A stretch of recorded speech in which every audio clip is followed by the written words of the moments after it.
এটা কি করছো বাবা? এটা তোমার হচ্ছে বেল্ট রিপেয়ারিং হচ্ছে। আচ্ছা বেল্টের এই মালটা ভেঙে গেছিলো, এই যে এটা ভেঙে গেছিলো, আচ্ছা। এটা চেঞ্জ করে এটা লাগাচ্ছি। এটা সেলাই করতে হবে, এখানটা যে সেলাই ছিল সেলাইটা করি, সেলাইটা করে তারপরে এখানে রিপিট মারতে হবে। ও রিপিট মেরে দিয়ে হয়ে গেলে দেখাচ্ছি।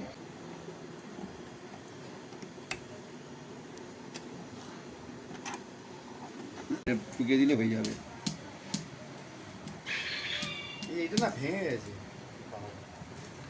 হয়ে গিয়ে রিপিট হয়ে যাবে, বেল কমপ্লিট। কমপ্লিট।